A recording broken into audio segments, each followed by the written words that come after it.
right, ladies and gentlemen.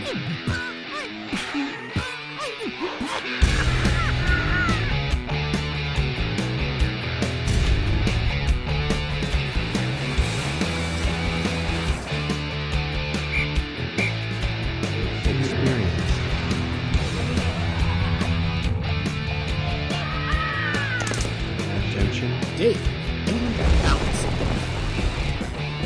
The Pop 10. All right, ladies and gentlemen, welcome to the Pop 10 for May 2017. I, of course, am your host, Dave Solo. And once again, I'm coming to you from the Radio Broadcast Center at my favorite place on the earth, Universal Orlando Resort. I got Bob on the ones and twos hooking me up. And this month, I am beyond excited to have this gentleman co-hosting with me. I have known him for a long time. I've shared the stage with him a few times as well in a few costume contests and panels and live interviews. He is a pop culture guru if there ever was one, and he is one of the stars of AMC's Comic Book Men. Everybody, please help me welcome my good friend, Mr. Ming Chen. Hello, everybody. What's up? This is a huge honor. In addition to that litany of credits you attached to me, I'm also a fellow podcaster, and we have never podcasted together before. Yeah. So this is a huge, huge, huge honor. So thank you for having me on. Oh, it's pleasure's all mine. And it's really funny how we've never podcasted together. We've been at so many conventions and been on stage, and we've always talked about this, but never really found the time. Yeah, I just mentioned to somebody, as a podcaster, when you meet another podcaster, one of the first questions you ask is, "Hey, want to be on my podcast?" Right. So now finally we got it. You get things done, my friend. Yeah. Well, you know what? I've experienced the chemistry that we have on stage. We've had some pretty interesting cosplay contests at Walker Stalker Cons and Heroes and Villains Fan Fest. So this was a natural fit. We're good at it, though. I think we got it down to a science. So I look forward to doing more together. Right. So good luck in London, everybody, this weekend. Oh, yeah, without us. Good luck without us, yeah. No bitterness. No bitterness. No, zero. No, we're good. So without further ado, let's get into the countdown, starting with number 10. Number 10. June is Pride Month, and boy, I'm pretty excited that Image Comics have decided to celebrate the LGBT community and Pride Month with some variant covers supporting said community. So the best part is 100% of the proceeds made from these variant covers will be donated to the Human Rights Campaign. So we're talking Redneck number 3, The Walking Dead number 168, Pride covers. I think this is a great decision. What do you think, Ming? I love it. I just looked at both covers. If you have a second, you can go ahead and check them out online. Walking a huge rainbow flag. And Redneck number 3 is written by my friend Donnie Cates, who I've actually met in person a couple of times. A very talented writer. I love this. I love it for a couple of reasons. One, Image, always at the forefront of just being progressive. When they started with McFarlane and Jim Lee and all those guys, they pushed the envelope. With Spawn and some of the other titles that came out in the late '90s, and I love that they're being progressive with this as well. I love for the other reason is I'm kind of old, so I go back to a time where expressing your pride, expressing who you are, whether you're LGBT, where it was not talked about. If you remember, there's a little show called Three's Company back in the day. Yeah. Where where the main plot line was they had to pretend the male roommate was gay, so the landlord would let him stay with two women. A plot line which would never fly now because it's no one has to hide it anymore. Right. And I just love that everyone can be who they want to be, and ultimately just live their lives and be happy. But I love that the LGBTQ community is represented in comic books and comic book covers as well, and with these two huge titles from Image. This is really cool, and I hope Marvel, DC, and all other comic book publishers follow suit. Right, yeah. And Redneck I haven't really got into. Number 3, so I guess I'm not too late, so I can jump into Redneck. But yeah, obviously, I don't know if you know the plot line. Actually, No. both of these, Redneck is Redneck Zombies. That's pretty much, if that doesn't get you in. Yeah, I'm in, sold. And The Walking Dead, obviously, a huge part of my life, well, and yours subsequently. But Yeah. I love The Walking Dead, and they've always been so great with characters that represent every walk of life. And Jesus is on the cover of this, and Jesus has been an openly gay character. We just found out on the show that the TV Jesus is also gay in such a cool way, may I add, just a conversation with Maggie. So I can't think of, like you said, two better, comics to put this out there. And I do hope everybody follows suit. It's really awesome, and they should be applauded. And I can't wait to have Robert Kirkman and Charlie Adlard sign The Walking Dead for me. Yeah, it'll be there, and just the covers themselves are beautiful. So right. Definitely go out, pick these up. These are landmark issues, and I just think it's really cool that that they're doing this. It's amazing. But and on the Pop 10, Ming, we like to talk to our celebrity co-hosts and just about the categories and ask them what they're into. So you are one of the comic book men, and we'll talk about that a little bit later. But so what is your go-to comic? Is there one that you've always been captivated with? Yeah. I mean, very recently there was a run of Hawkeye, all new Hawkeye, written by a writer named Matt Fraction, that I really got into. It really spoke to me. The plotline, as introduced by the intro, basically says, this is Clint Barton. He's Hawkeye. He's in the Avengers. This is what he's doing when he's not fighting with the Avengers.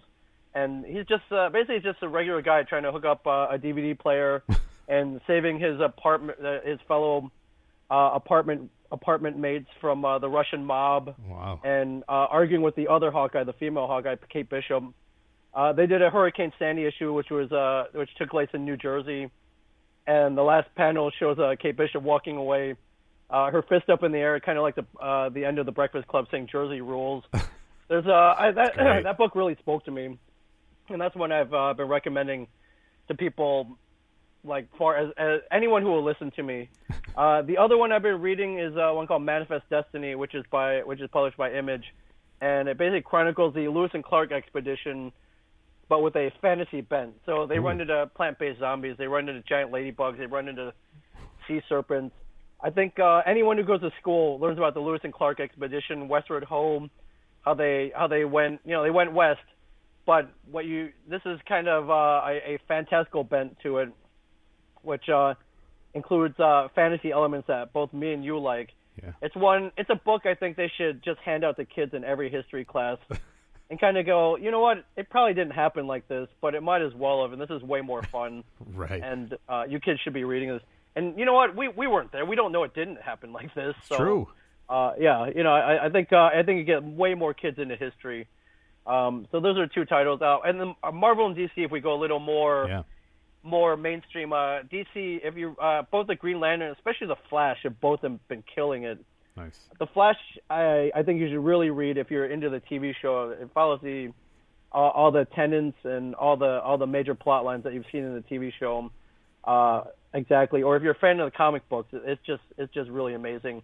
Marvel, there are two titles out. One called X-Men Blue and X-Men Gold, and they're really cool throwbacks to like the 90s X-Men, like the really cool. Chris Claremont, Jim Lee X-Men from back in the 90s. So those are ones you should definitely be picking up. Nice. Yeah, recommendations by a comic book man himself. So ladies and gentlemen, grab those. And please help us celebrate Pride Month in June with these amazing Pride variant covers from Image Comics. Number 9. Well, ladies and gentlemen, watch out for sea lions. In our viral category this month, we're talking about a sea lion snatch. There was a young Canadian girl who apparently was feeding a sea lion in an area that was clearly not allowing feeding of animals. And this is British Columbia, Canada. Sea lion grabbed her, pulled her in, and everybody had a scare. Gentleman jumped in right after her, lost his sunglasses as a result, but went everywhere quickly. Did you get a chance to check this out, Ming? I saw it. Now, when I saw headlines on the major news sites which said sea lion pulls in girl, whatever, and they didn't elaborate on that. So you thought, all right, it was a sea lion's fault, or this was some kind of anomaly. And then later on you find out that she was feeding the sea lion, and it was totally her fault. And kids are stupid, so it's not limited to kids, though. with the sign that says "Do not feed the animals," what are people gonna do? They're gonna feed them. Right. It's the whole reverse psychology. People, me and you, we follow the rules. Right. We're not stupid. We Right. know what could happen. But for most of the other normal public, they're gonna grab a piece of bread or whatever they're eating and try to feed the animals, and they're gonna operate on instinct and go for the food and maybe just pull a kid into the water. My analogy for this is I go back to Superman 2, and there's a kid at Niagara Falls playing with the railing. He falls in. Luckily, Superman is there to save him. Right. Sometimes Darwinism rears its ugly head. Luckily, she didn't die, Right. I guess. But, I think this would have been a lesson to anybody that, don't feed these things. So I'm going to put the blame squarely on the girl, and I assume her parents were there, right? Yeah, I don't know if that's who jumped in, but yeah, I would assume her parents were there. For me, the craziest part was the person doing camera didn't seem to flinch or move very quickly. Oh no, he saw it was going to be the next viral video sensation, Right? And kept rolling without any regard to the girl's life. So Yeah, that's the crazy social media society we live in. But I don't know if you've ever been here. Here in Jersey, we have this. It's a drive-through safari. in Jersey. And, yeah, and they don't. It's over by the Six Flags Great Adventure over here. Okay. And I think they took it out, but back in the day, you would go through the animals, and there would be giraffes and elephants walking around. Of course, there's signs everywhere saying not to feed them. And what are people doing? They're rolling down their windows, or they're handing out Cheetos to the animals. There had been a couple of incidents, but the big one was at the end, there'd be monkeys. There's a whole monkey habitat. Uh-oh. And they would hop on your car, and they would eat your windshield wipers and tear off mirrors. And you saw how aggressive they were. And every year, somebody would get injured by feeding the monkeys. You can't. I don't know why. Right. But people just can't help themselves. So They can't. listen, if you're gonna feed them, you're gonna have to suffer the consequences, or you're gonna be dragged down to the murky depths. And you don't know if anyone's gonna be there to save you. So if there's a sign that says "Do not feed the animals," you might want to adhere to that. Yeah. If Superman's around, I say go for it. Right. Yeah. If you get a visual on Superman, go ahead and feed the animals. But if Yeah, or a dude wearing glasses. if it's some random dude wearing glasses and somebody else filming you, then you should be good. But these viral videos, they catch on so quickly, and then they spread like wildfire. Is there anything? And we've talked about a ton of viral stuff on this show, from Sweet Brown to Kazoo Kid, to the kids walking in when the gentleman's trying to do an interview on CNN or BBC. Is there any particular viral, anything that you really like that's like a go-to? Maybe Chocolate Rain or something like that. Now, from what I understand, like, you can go to college now, and there are courses now on how to create a viral video. Really? Which is weird to me, because usually pretty much all the ones I've seen happen spontaneously, Right. without any script and without any planning. So how are there classes on this? I don't know. And I've thought about maybe trying to create one, and I look at the ones that I've seen already, and I don't think we're dumb enough to do it. Right. We don't think like that. We're too smart. Yeah. So, yeah, I don't know if I have one that sticks out. What's the one that Charlie bit my finger? Oh, Charlie Bit Me, the two little kids. Yeah. Charlie bit me. Yeah. That's a good one. one. I have kids. We both have kids, and I see the stuff that they're watching that they keep playing over and over, and I take a look and I'm like, this is it? Yeah. How many views does this have? And I see it has like 40 million. Right. And yeah, I just don't think we're dumb enough to do this. So No, I don't know agree. if that's a good thing or bad thing. Yeah. Because I know you can attach ads and make money off these things, but Right. I sound like such an old man. No, I'm with you. A lot of time and money goes into the videos that I produce. Yet when my son watches a Five Nights at Freddy's clip over and over and over again, more resentment builds. Yeah, and I just don't get it. But I see my kid looking at me like the way I looked at my dad when he was yelling at me to get off Right. the Atari 2600 or to stop playing Nintendo so much. Oh, that's And great. just that look of disdain and disgust and that sigh. And listen, I feel old, so Yeah. Well, I think the video with you and Rooker, went borderline viral.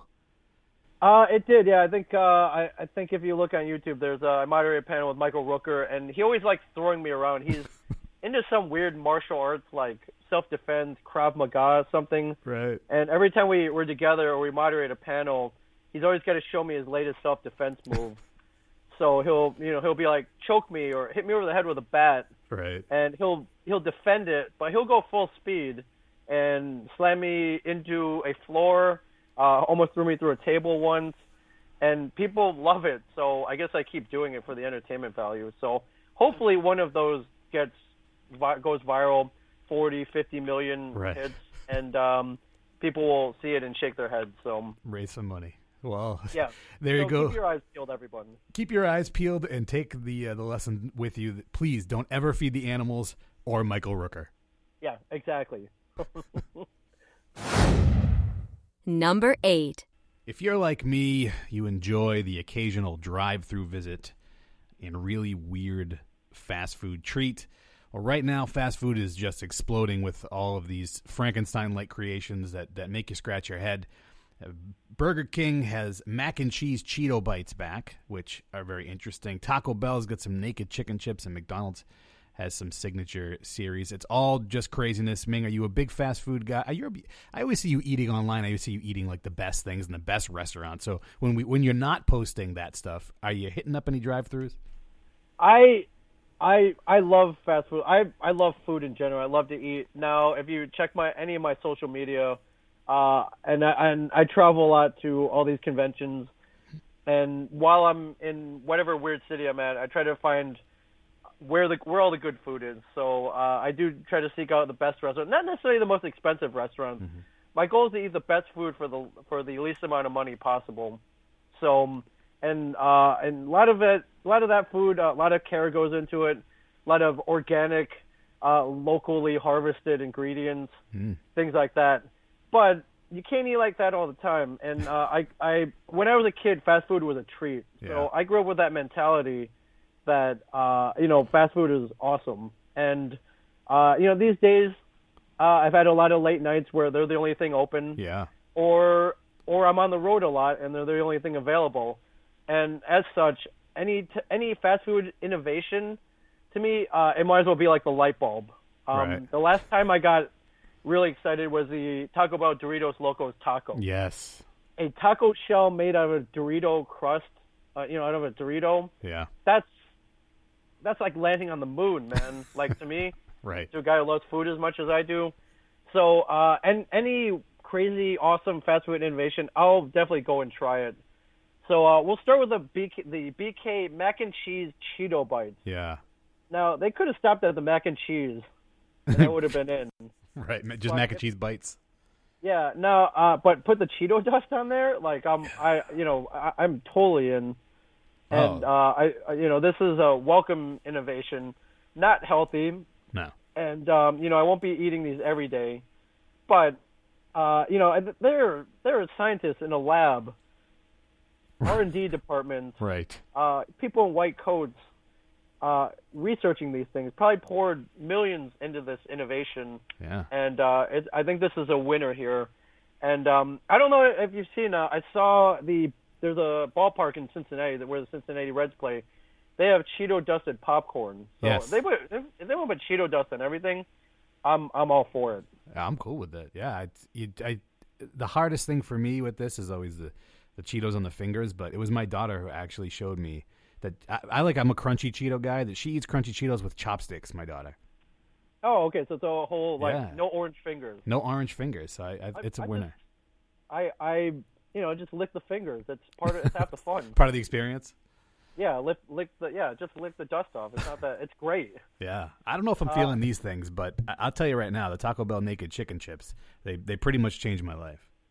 Yeah, I don't know. The precursor to this was the naked chicken taco shell. Yeah, chalupa, naked chicken chalupa. Out of a thinly pounded piece of chicken, breaded and shaped into a taco shell.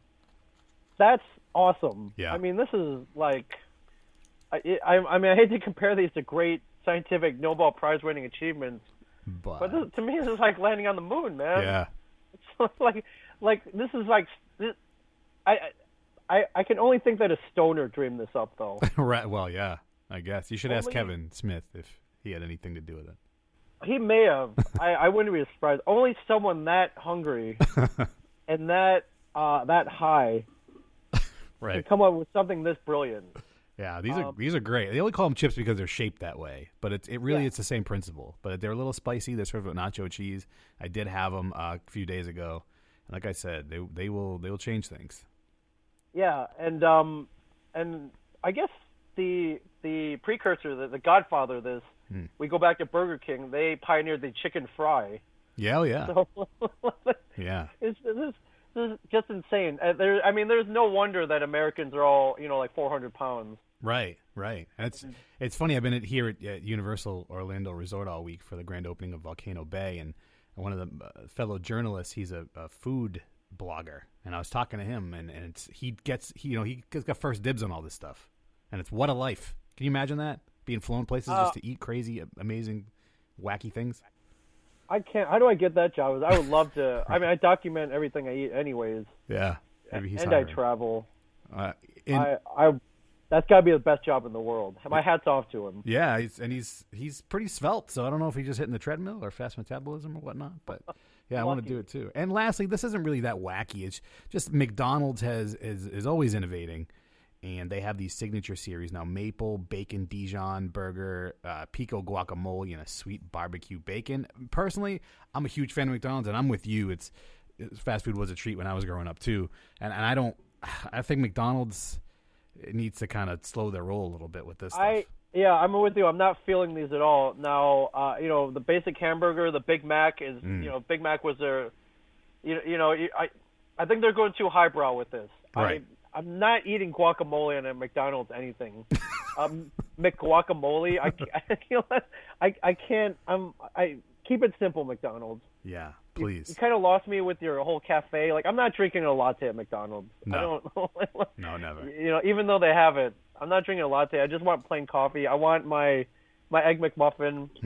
I want the Big Mac. And I've been with McDonald's for over 40 years. I was in line when the Chicken McNuggets were launched. Oh wow! I thought that was the height of their innovation. I was a fan of the McDLT. I don't know if you remember that, where there was they split up the burger where like the cold side stayed cold and the hot side stayed hot. Yeah. But maple bacon, you leave that to the pros. Yeah, it's too much.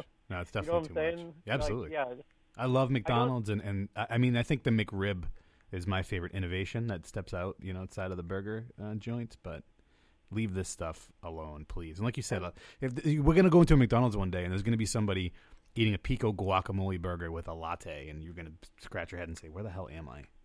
Yeah, exactly. And even the McRib, I'm a big fan of the McRib myself, but I think part of the reason I like the McRib so much is because it's not permanently on the menu. Yeah. Yeah, it's like the unicorn frappuccino that James and I talked about last month. Right, exactly. It's just because you can't have it all the time. That's why you like it even more. But there's one airport that has it all the time. I want to say it's Denver. Well, that makes sense with their legal marijuana. I guess that makes a lot of sense. But I just I don't need Dijon. Just give me the yellow mustard. That's what I think of when I think of McDonald's. I don't need Dijon mustard. I've never put guacamole in McDonald's in the same sentence. So no. I mean, what's next? Like McBeef Wellington? Like, come on! That sounds pretty good, actually. So, ladies and gentlemen, please try all these. Try some mac and cheese Cheeto bites, some naked chips, one of these signature naked chicken chips, rather. One of these signature burgers from McDonald's, and let us know what you think. And while you're doing that, Ming and I are gonna gather up the crew and go to Denver. Yeah. Number 7. E3 2017 is right around the corner, and we're talking gaming, and boy do I love gaming. Of course, E3 is the world's biggest gaming show. Every June, the video game development community and press gather in LA to learn about what's coming up in the world of gaming. This year, it looks like it's going to be fantastic. Amazing sequels like Red Dead Redemption 2, Far Cry 5, new stuff from Microsoft and Xbox with Project Scorpio. Nintendo's bringing more Switch titles, Mario and the Rabbids. Ming, are you a big gamer? This is something I really don't know about you. I am, although lately my gaming time has been limited because I have a 9-year-old son who's basically taking over all the gaming consoles that I originally got for myself. So Right. I'm an old man, so I started gaming. My first system was Atari 2600. Moved up to the Nintendo, the Super Nintendos, and the PlayStation 1, 2, 3, and now 4, Xbox One. And last week I got my hands on a Switch. Yes. The problem now, when you get older and when you have responsibilities, and you have kids and you have pets or whatever, is your playing time is limited. So right. it's crazy. I have the Switch. It's sitting in a Toys R Us bag. Wow. So I have not had a chance to open it and play. And this is one of the hottest things out there right now. I just happened to walk into a Toys R Us at the right place at the right time, and they had one available. I actually went to I was up in New York City last night. I walked into the Nintendo store. Yes. And that's all decked out with Switch everything. Yeah. So I think I'm actually gonna finally, when I'm done today, I'm gonna bust it out, and you may not hear from me for the next 2-3 weeks.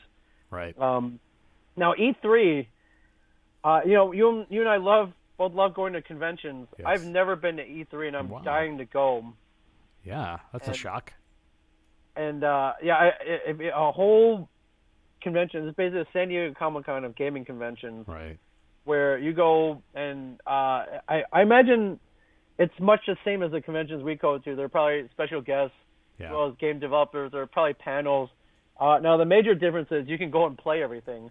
Yeah. There are consoles set up, and as a kid I was fascinated by going to the arcade and dumping quarters into Donkey Kong and Pac-Man, and so when the whole home revolution hit, I became obsessed with it. We got to scheme on a way to get into E3, whether it be like moderating a panel or something. Yeah. Well, I know FanFest, we're covering it for the first time this year. I won't be there, but we're covering it for the first time this year. So maybe that's going to be our in next year. Yeah, it's great. And I think the fact that one thing people overlook is this is a billion-dollar industry that some games that come out make more than movies do. And and instead of watching it, you can become a part of it. That's games like Fallout and Overwatch and Destiny, and I mean I can name everything. Sure. But I guess my problem right now is just time. Yeah. Well, that's why the Switch is perfect for you for traveling. Yeah. Right? I think it works twofold. I only have one TV in my house, and my kids are using it to play the games.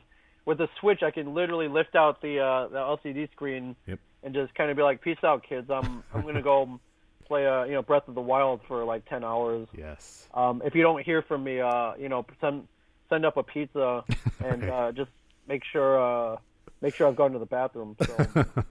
That's very Ninja Turtle of you. Make sure I have a pizza and I'm toileted. Is there anything coming out of E3 or upcoming at E3 that you're looking forward to seeing? Anything to mention? I'm really looking for more Switch titles. I think there are a couple out there, but I mean the two major ones are Zelda Breath of the Wild and Mario Kart and Mario Kart 8. Yeah. So I'm looking for more. They're giving me time to play these two, but I'm definitely looking for more. I'm wondering what the Xbox Project Scorpio. That is also intriguing. Yeah. And, I know they pour millions of dollars into this, and we're always seeing how much better can these consoles get. Yeah, that's a good point.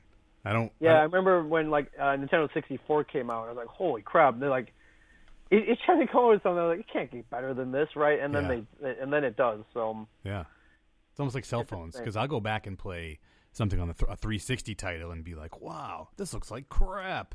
But it's still an amazing system, and there's still amazing games. It is. And then, some things never get old. This whole retro trend I am kind of laughing at. Yeah. That retro NES that came out that people were going nuts over. Yeah. Paying, outrageous prices for that. I still have my old 8-bit Nintendo, which will play every game I still have or whatever I can get at GameStop. This one only had 30 games in it, and people are going nuts over it. So, and then I think Nintendo's come out with another something else. Yeah. And then you can get the Retreon 5, which will play like 5 or 10 systems all in one console. I really love this retro trend because I kept all my stuff. I still have all my old games. So one day they'll put the kids through college. That was always my hope. Yeah, not likely. I think I Yeah. don't hold on to that thought. Play the games and love them as you always did. Yeah. Yeah, I guess the only thing that changes the interfaces now. This Retro NES has like HDMI interface, so you don't get I guess it upconverts, but do you want HD? Super Mario 3. It's not gonna it's not gonna get much. It's not gonna look much better. So cancel each other out.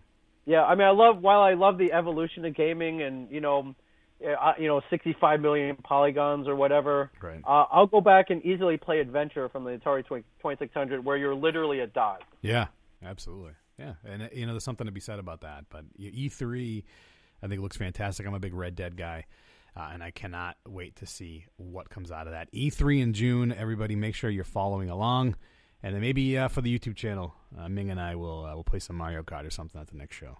Yeah, maybe we have to hop on Twitch or something and challenge people. We'll figure it out. All right, coming soon to a Twitch channel near you. Number 6.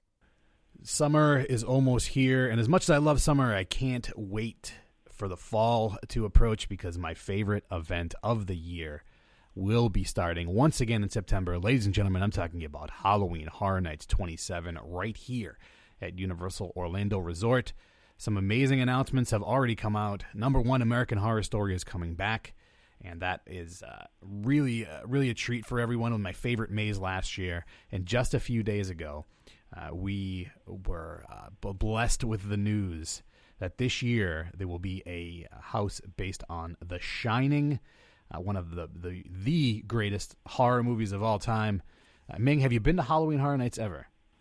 I have not had that pleasure, and I love horror. Even more than me, Brian Johnson from Comic Book Men. He's probably the biggest horror fan that I know. He's also a guy who doesn't like anything. He hates everything. But the Halloween Horror Nights, I believe he's been to, or he would definitely like to go to. And I know. Are they the same ones that do a Walking Dead themed one as well? Yeah, it's been Walking Dead has been over here. Yeah, a bunch of years in a row, at least 5 years in a row here. Yeah, I love being scared. I've been to some of the haunted houses. I've been to some of the lesser theme parks who also do a Halloween night. Some years I'm impressed, some years not so much. I've seen the footage that come out of the Universal and the Halloween Horror Nights ones. Looks like they go all out. Yeah. And it's a very immersive experience. So I'm looking forward to going one hopefully this year. Yeah. Well, The Shining, that's another one, a dream maze that us horror fans have all been wanting. I remember The Exorcist was another dream maze that we finally got last year.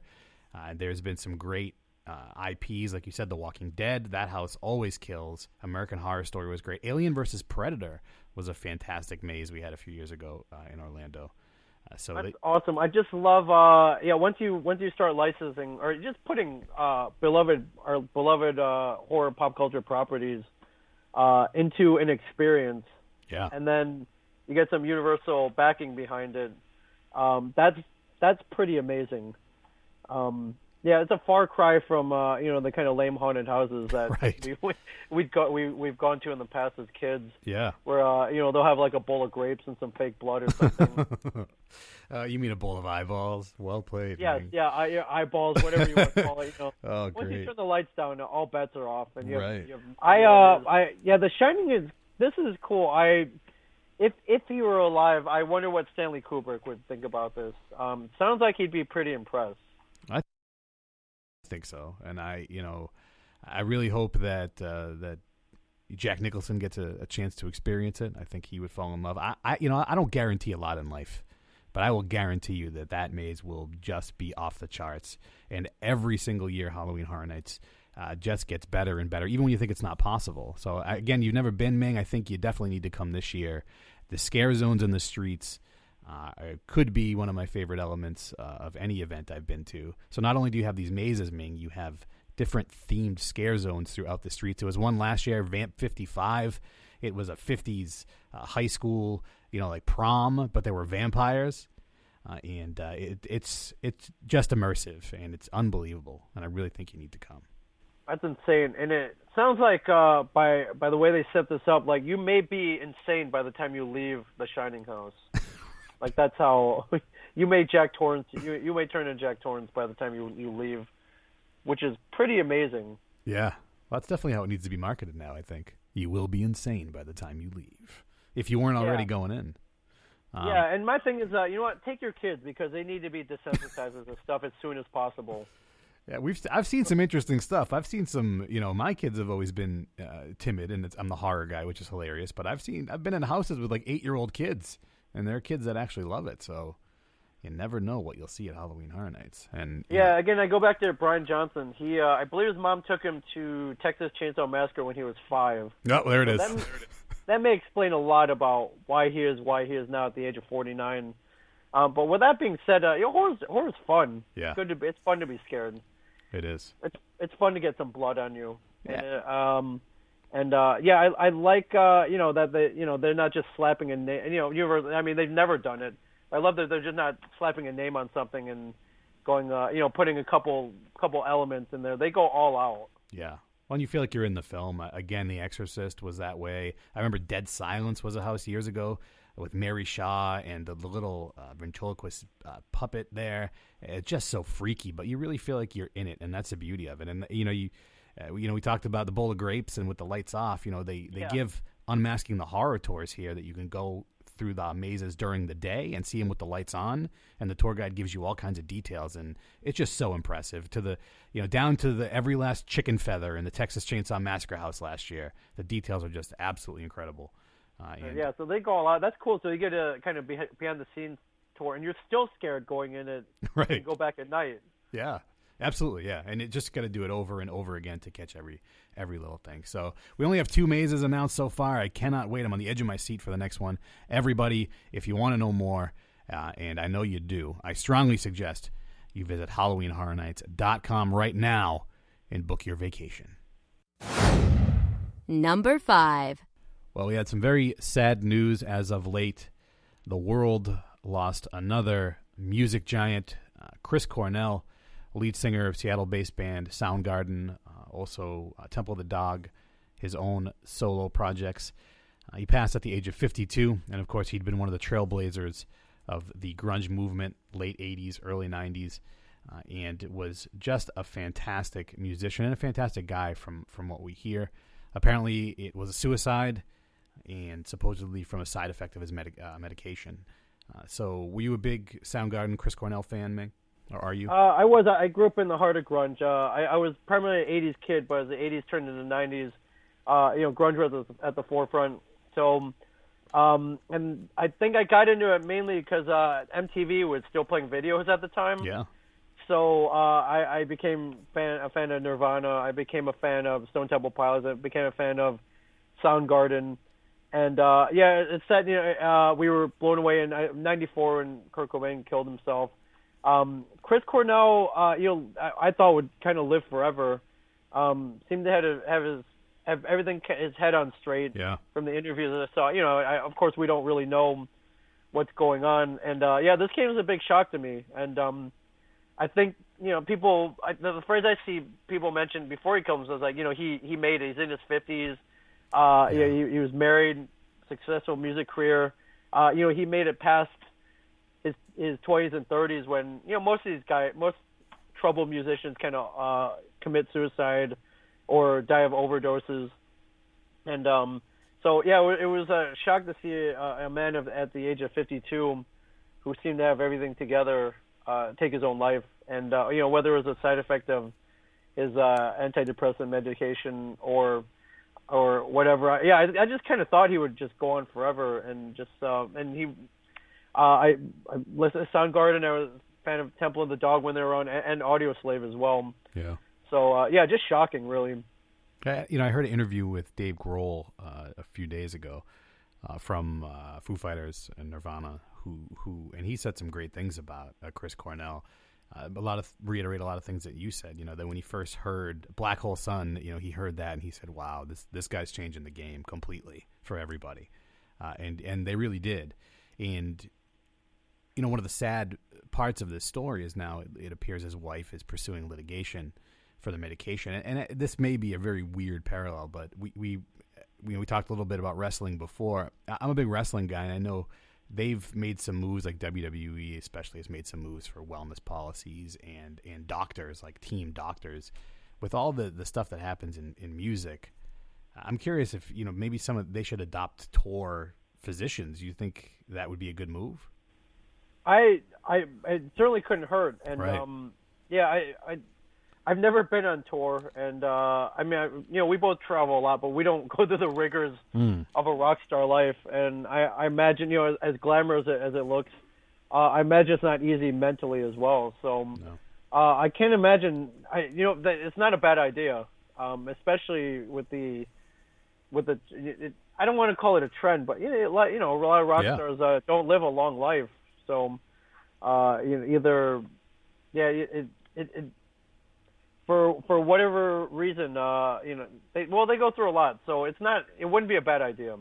Yeah, just this kind of thing has to be addressed, I think, and prevented. Like you said, he was in his 50s, and just reunited with Soundgarden, right? Just reformed in 2010 after a 13-year hiatus.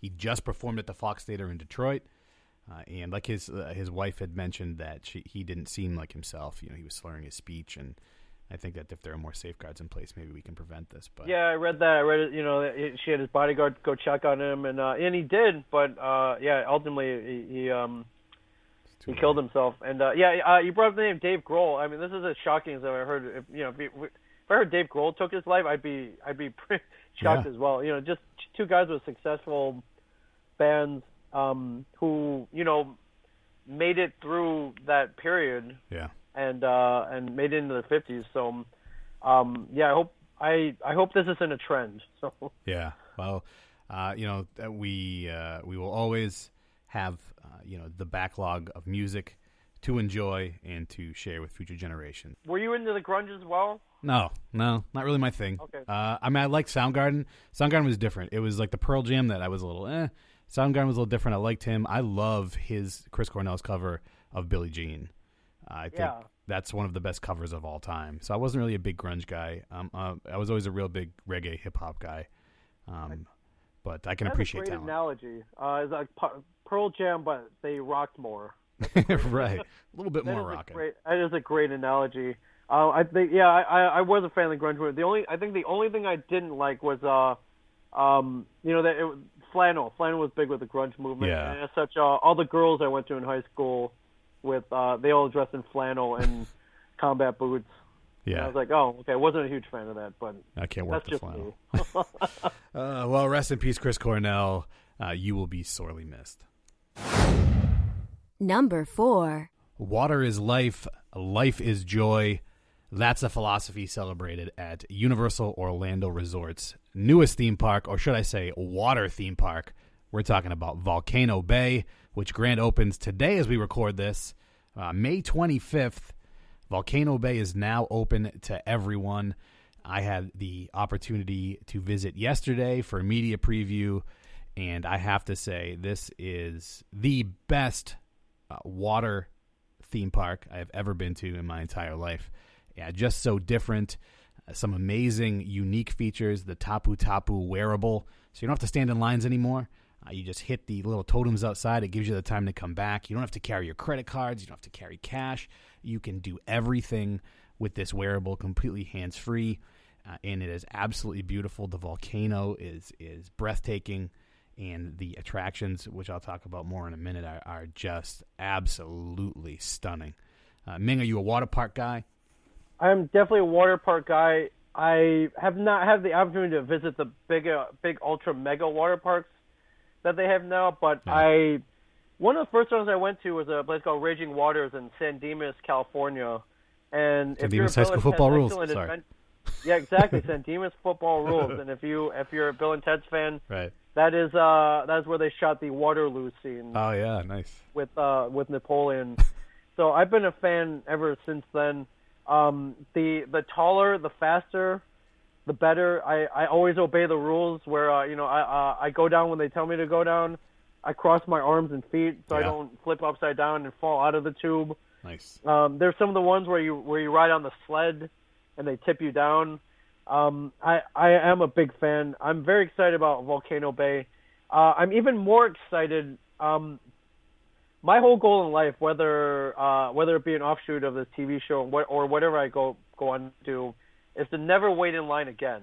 Yeah. And usually, if you're up at say the Brad Pitt level or the George Clooney level, and you go to something like a theme park or a water park, they'll put you right up at the front of the line. Right. And I guess with this Tapu Tapu, everybody can now be Brad Pitt and George Clooney. Right. And not wait in lines. I've waited in those theme park lines. Now you're dripping wet. You're going up like a staircase up to the top of a water slide. The wind starts blowing. It's cold. It sucks.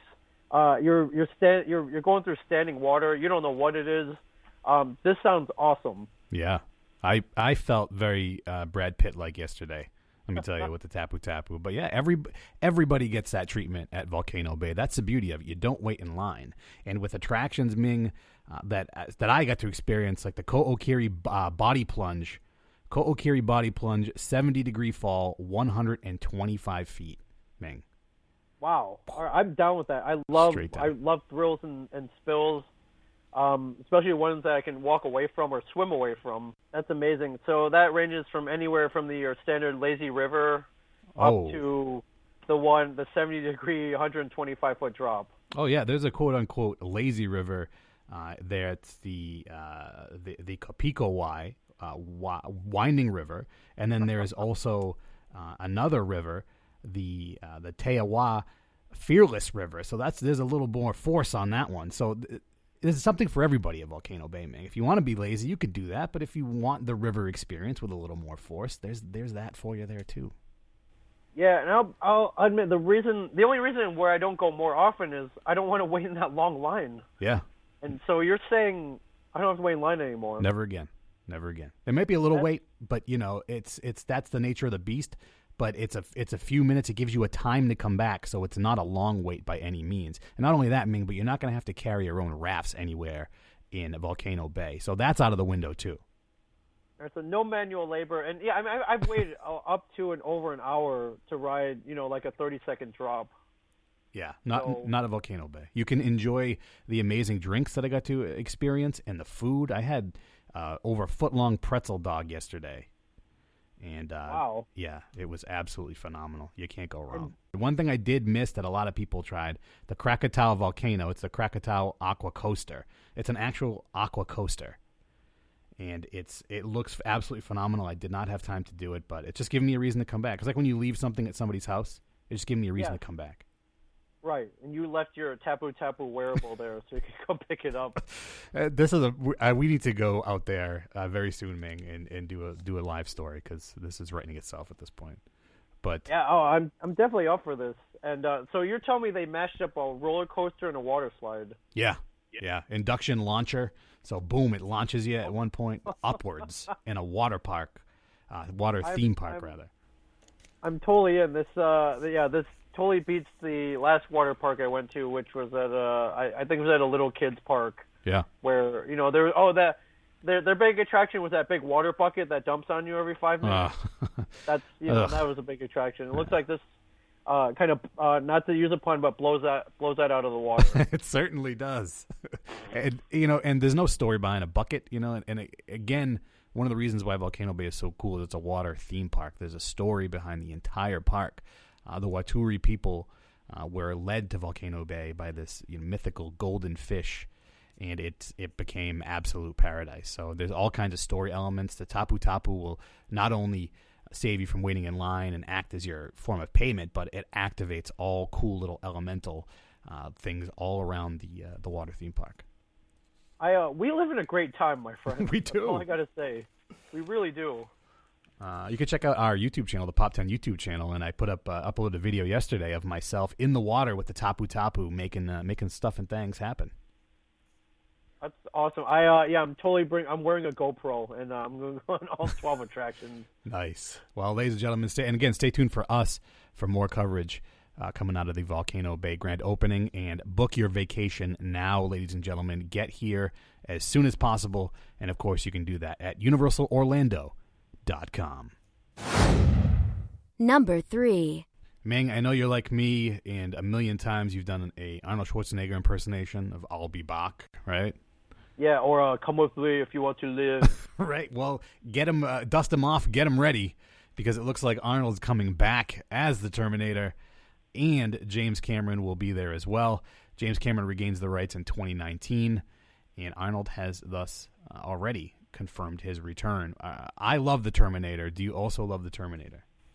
I do. I love the first one was probably one of the most innovative movies I've ever seen, and it came out in '84, I believe. So, it was far ahead of its time.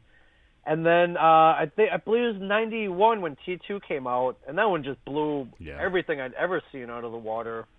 Anything with time travel, I'm in. I'm a sucker for. But to do it as well as this, and then you throw in a killer robot from the future, it was great. And I'll give most of the credit to James Cameron, although the original concept came from I believe Harlan Ellison and Demon with the Glass Hand. I'm a huge fan of the first two. Third one was okay, not awesome. Right. And then the other two, Salvation was okay with Christian Bale, and then Genesis. While I tried to flip it on its head, and I saw where they were going with the concept. Also, it didn't capture the magic of the first two. And if you look, the missing ingredient is James Cameron. So. I'm glad he's decided that he wants to make movies again. Yeah. And is coming back. But two, I remember when they were making Terminator 3, and there was a scene they wanted to film. They were like, well, we don't have enough money. And Arnold came up. He's like, well, how much do you need? They're like, $2 million. And he whipped out his checkbook, wrote a check for $2 million, on the spot. handed it over. He's like, let's do that scene. And if you're a fan of Terminator 3, it's the one where he's hanging off the cherry picker. And they're driving through buildings and everything. Yeah. And it was a pretty great scene that I think needed to be in the movie. But I like seeing that these two are collaborating again, especially on the Terminator property. And I think you need the Cameron magic back in there. So I am beyond excited about this. Yeah, I'll see it on opening day for sure. And it's Arnold, like you said, Cameron. That is a winning combo. But let me ask you, Ming. You mentioned the 3 and Genesis, and so do these? And this has happened to more than one franchise. Does this kind of thing, when it's not as good as maybe the first one or the first two, does that ruin a franchise for you? Does it always put an asterisk on there for you, or are you open? Do you say, we'll just move on and hope for bigger and better? I as long as there's progress, something after it to maybe redeem it, I'm fine with it. I don't think it'll necessarily ruin it because Terminator and T2 will always be there. They're not going anywhere. Yeah. And the fact that maybe the movies that came after it weren't as good doesn't ruin them at all. So I think we're disappointed as fans because we see the potential. In some cases we probably on our own time come up with storylines and plotlines that are better than what they put out there. Yeah. And there's always the armchair quarterback. It's like, oh man, if I were making this, I would do it like this, and it would have been much better. And that's just a testament to how passionate we are about a property, whether it be Aliens or Terminator. I think those are the two that are brought up most as far as sequels that weren't as good as some of the ones that came before it. But then again, there's no coincidence that those are both that James Cameron had his hand in both of those. Yeah, that's a good point. And I saw Covenant. Did you see Covenant? Alien Covenant? I have not seen it yet. I've seen the trailer, and it looks cool. I mean, humans being taken out by aliens. What I'm looking for is a continuation of like James Cameron Aliens. Though I want to see Hicks and Ripley and Newt back, but that's just me. Yeah, and probably a bunch of other people. Right. Yeah, I thought it was good. And I encourage everyone to see it and make their own determination on that. A funny thing before we wrap this segment is I didn't know that James Cameron, that is, originally sold the rights for $1 to, of all people, Gail Ann Hurd. Yeah. Now, was she executive producer of The Walking Dead? Yes. Yeah, that's kind of mind-blowing to me. Yeah, that's just a testament to how much of a powerhouse she is. Which is funny. I don't know if you've had the pleasure of meeting her or even seeing her in person. No. She's about 5 feet tall and weighs maybe like 80, 90 pounds. Wow. So, she's a woman of small stature, but huge dreams and entertainment status, boy. She's got this in her back pocket. Yeah, exactly. And what she's done, her and Valhalla Entertainment. If you go on IMDb, it's like a mile long of all the great stuff she's done. I mean, you mentioned the word genius, and she should be listed under there for sure. Yeah, good call. Well, we all hope that the next Terminator film will be a culmination of all these fantastic people and ideas. And I, for one, am very happy that Arnold is back. Yeah, and I know James, he's got an idea that he's been just sitting on for the last 20, 30 years. Right. And I know he's probably seen these other movies. He's like, oh, this is terrible. But he never had a chance to step in. So once he gets the rights back, all bets are off. Yeah, I can't wait to see what he's got in his filing cabinet, which will soon become reality. Yeah, give us your best. I'll be back, Ming. I'll be back. Number 2. So for the first time ever on the Pop 10, we're taking out one of our categories, popping in a new one we like to do from time to time. Of course, when we had Joey Fatone, we had to talk about food. When we had Scotty Too Hottie, we had to talk about pro wrestling. And Ming Chen, he's always the leader in fads. You're always up on the newest fads and trends. So I wanted to talk about fads and these darn little things, these fidget spinners, originally invented in the 90s. They became popular, just in the past few months. Often marketed as health benefits to help children with ADD, ADHD, and they really are just everywhere now. Ming, how many fidget spinners do you have? Me personally, I have 0, but I have a 9-year-old son. I believe he's crossed into double digits. He's got almost 10 of these.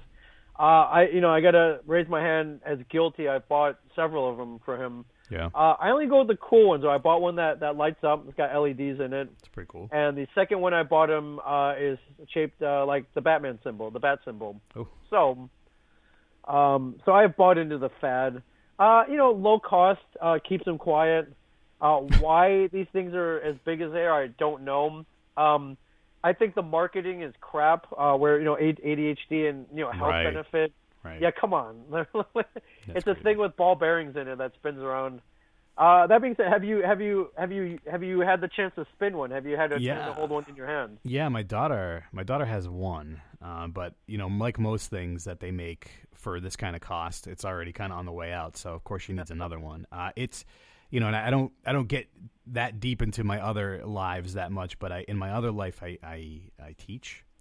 And I had a grown person come into my class with one of these a week ago. A grown person with one of these in a class. So it was interesting. Yeah, I've seen kids with them. I've seen adults with them. I've played around with them. I do like, if you had it held in your hand, I've spun it, and depending on how well they're made, this thing will spin for about 3 to 5 minutes. Right. If we could figure a way to harness this energy to do good, to power my house, to drive cars, as some sort of clean energy, then I think we'd have something there. Unfortunately, all that great, potential kinetic energy is going to waste out there in the universe. Yeah. And my son has shown me there are hacks. You can soak the ball bearings in like acetone or like graphite, and it reduces friction. Wow. And there's a whole little community out there hacking these things to make them spin even longer. So I guess we probably all as a nation probably have too much time on our hands, but a little bit. And I am wondering how long this thing lasts, and how much longer before I find a pile of these that no one wants to touch anymore. Yeah. But the light up one I think is actually kind of cool. So that one I I found it at a recent convention I went to, and I grabbed it for him. Nice. Well, I get it, and I get the principle of it, and I get the principle of fidgeting and fads. But I mean, I think they'll be around a little bit longer than the whole silly band trend. But what growing up, what are some fads that you remember growing up that you were into? I'm trying to remember now. I go as far. I think I was born right after the pet rock thing, Okay. which I still never got. But that guy walked away with a couple million. Yeah, he did. You had your Rubik's cubes and your snakes and things like that. I'm trying to remember if there was anything else I hopped onto.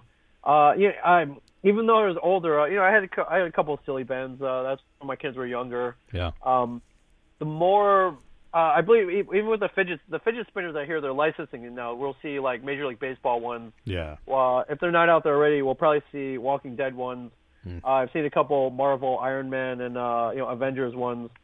And I remember the silly bands, they licensed those as well. So the bands would be in the shape of sport logos and things like that. Yeah. So I hopped onto that for a little bit for the kids. Yeah, do it for the children. Yeah, they weren't for me.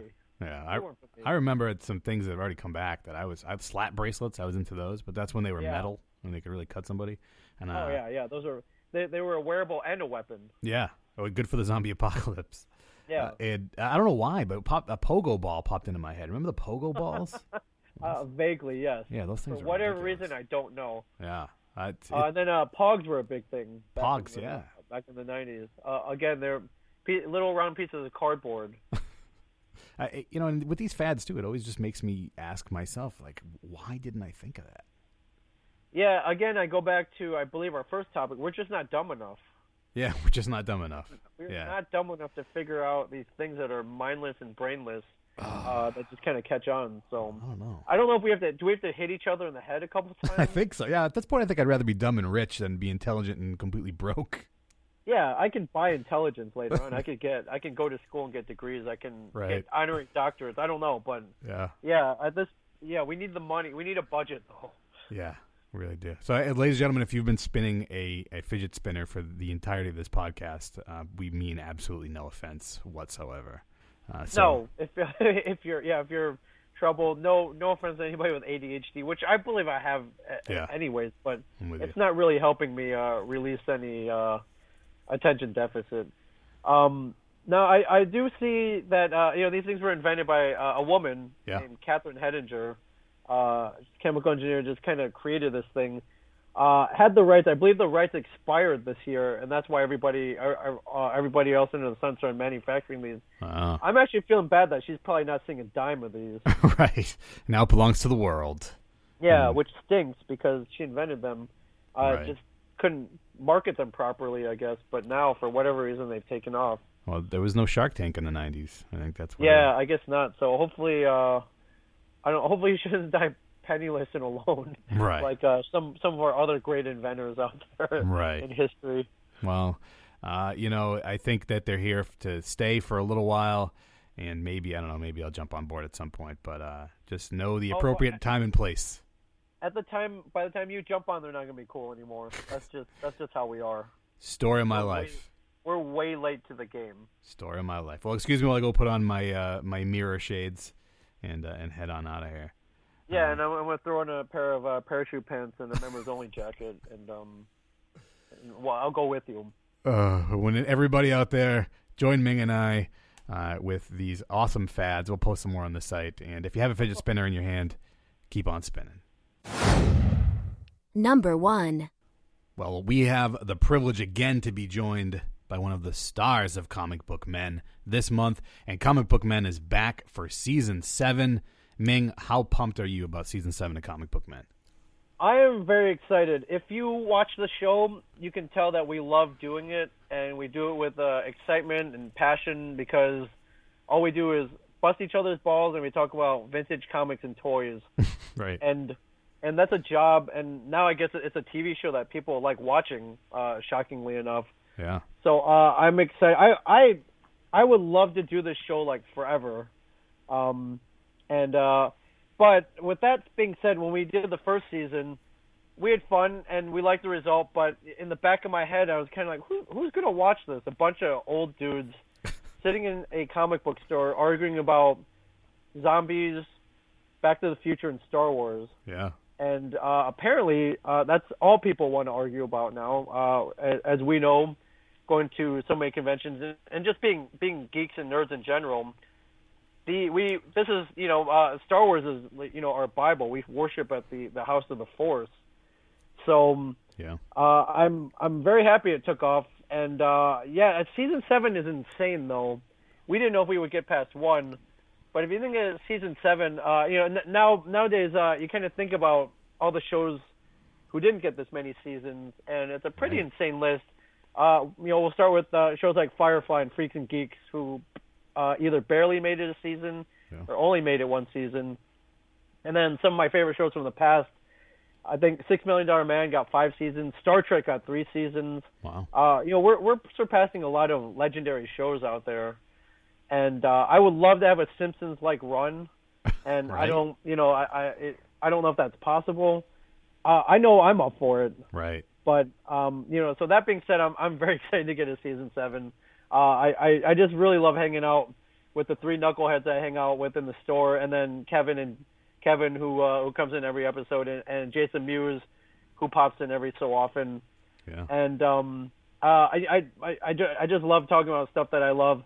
My favorite part of the show is probably exposing the world to Walt Flanagan and Bryan Johnson, though. Those 2 guys are so crazy, unique, little grumpy, and just odd, unique personalities. I'm really glad that millions of people get to see every Sunday night after The Walking Dead. So I'm very excited to answer your question. Does Bryan even work there?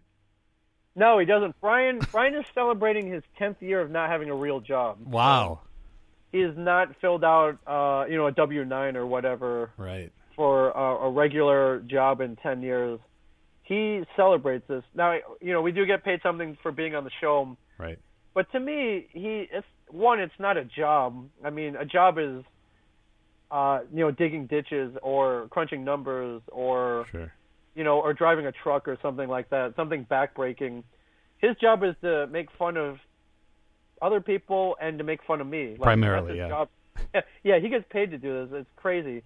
But, my hat's off to him. He figured out the formula to do that. Really, yeah, he's my hero in a lot of ways. But, don't tell him that. No, I won't. And a lot of people don't realize, and you and I have had this conversation at shows, that you actually work there. You guys actually work in that store. Yeah, absolutely. If you go in right now, Walt and Mike are over there. I skipped out to do this podcast, but I was there this morning recording. We record our podcast in the back of the store, and people come in and they're shocked that we're actually there. I was like, hey man, we got mortgages and groceries to pay like everybody else. Absolutely. So, but as I understand it, a lot of these shows that take place in stores, say your Cake Bosses or your Pawn Stars, if you go in, the guys on the show are never there or don't really work there anymore. And to me, that's not very genuine. So we will be there if you want a photo or an autograph or whatever. We'll be there. So please stop by. Yeah, and bring your stuff to sell, right? Yeah, absolutely. You think you might have something cool to sell? Bring it in. If it's garbage, leave it at home. Right? Yeah. Please don't. And funny thing is I watched Comic Book Men from the very first episode, and over 3 years ago, before I worked for Walker Soccer Con, we went to Boston, the 3rd show ever, and we started a campaign, Project Ming, and we really wanted to meet you and grab you, and we did. So, I really appreciate, and everybody out there needs to know, if you go to a con and you meet Ming, this is Ming, and you're down to earth, and you are friendly to every single human being, and you're very gracious with your time. And it's very much appreciated. It was appreciated by me then when I had a podcast and a media pass, and now when I've been on stage with you. So thanks for that, Ming. Oh, absolutely. And one, I hit the jackpot. I'm a very lucky guy to be able to do this and go to conventions and meet people. Number 2, I'm just a fellow fan like everybody else. So if you want to talk seasons 1 through 7 of The Walking Dead, if you want to talk about Star Wars, Star Trek, Game of Thrones, Westworld, Twin Peaks, I'm dying to talk to all this stuff with anybody who wants to talk to me about it. So I'll engage in an hour-long discussion about anything pop culture. And I mean, this basically stemmed for when I was in high school. I had nobody to talk to. No one was into the same stuff I was. Yeah. No one talked Star Wars. Now everybody does, thank God. And there were no Comic-Cons back then, and just the proliferation of all the stuff that we've always loved that are kind of mainstream now. I just had no one to talk to about it. So I've had all that bottled up for so many years. Right. And now we get to go to things like Walker StarkerCon where there are thousands of people who want to talk about this stuff, and I really treasure that. Yeah. And so what can we expect coming up season 7? Please tell me that we're not changing the formula at all, and it's going to be the show that we all love. Oh no, not at all. There's I think I guess there is a formula. Formulas are just a bunch of knuckleheads who love doing what we do. We really love making fun of each other, and we call that East Coast Jersey love. That's how we live on the East Coast here. Is we make fun of each other to show how much we love each other. But mixed in with that is, we just love talking passionately about the stuff we love. That being said, more hilarity, more humor, and probably some. We're talking about people we would love to see stop in the store. Yes. And a lot of those people, I think you'd probably be familiar with. I'm trying to think if there's any. We're trying to get in people that are involved in things that we love that we just haven't really touched on before. Nice. I don't think we do a lot of things we don't talk about wrestling a lot. Ooh. One of my dream guests is to get Ric Flair in. Nice. He's not only a huge personality, but he's a huge part of just pop culture, whether you love the woo or you love wrestling, or you just love that guy who can just pump people up.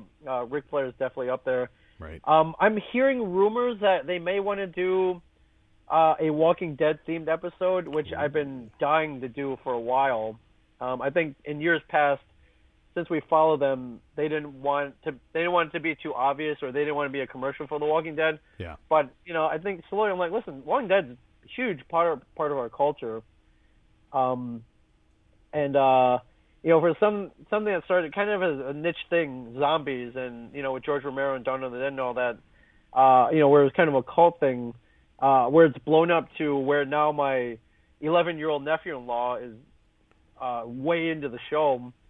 Way into something that that someone with a huge age gap with me, we're totally into the same thing. I think that's pretty cool. So so I think AMC's finally going, you know what, why not? Why not? So that would be pretty cool. And then I would love to have someone from Star Wars.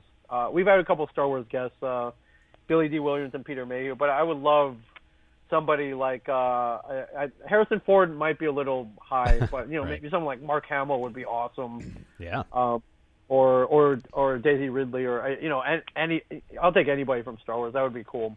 Like, you brought up Mark Hamill, so let me ask you: if you with Mark Hamill, let's say he came on the show, and he only had time to do one impersonation or one of his characters for you, would you rather him do Luke or the Joker? We gotta go with the Joker. Got it, right? Luke is Luke. Right. And if you watch A New Hope, Luke's a whiny kid. I imagine he's gonna be a whiny old man. Right. In this one. Your personality doesn't change overnight. But his Joker is spine chilling, and so unique, and he is the Joker. He is. Yeah, it's not called Episode 8. Being a Jedi is fun. That's for sure. Right. Exactly. Awesome. Well, we don't have a date yet, but I'm just going to assume that we'll see Comic Book Men back after The Walking Dead. I'm hoping. Yes. When The Walking Dead comes back and returns. So, ladies and gentlemen, if you haven't watched Comic Book Men, get out there right now. Get on iTunes. Watch it on demand. And see my buddy Ming Chen mix it up in the Secret Stash. Secret Stash, Comic Book Men, it's like Ric Flair, the oldest ride in the park, but still has the longest lines. Absolutely. Woo! Well, once again, we are done with another Pop 10 countdown, this one for May. Time flies when you're having fun. We just said it off the air, Ming. This was super fun. I really appreciate you joining me. Yeah, absolutely. I live my life to have fun, and that includes podcasting, which is one of the funnest things we've ever done and will continue to do. So a huge honor being on here with you, for sure. Thank you. And, I'm looking forward to seeing – will I see you in Nashville? Yes, you will. Forward to seeing you at Walker StalkerCon Nashville. and continue to host some cosplay contests and have big fun at conventions. Ladies and gentlemen, you got to follow Ming on the social medias to find out where he will be so you can meet him. How can folks follow you on the social medias, Ming? I'm not a hard man to find. Twitter and Instagram, Ming Chen 37, MINGCHEN 37. On Facebook, just search Ming Chen Comic Book Men.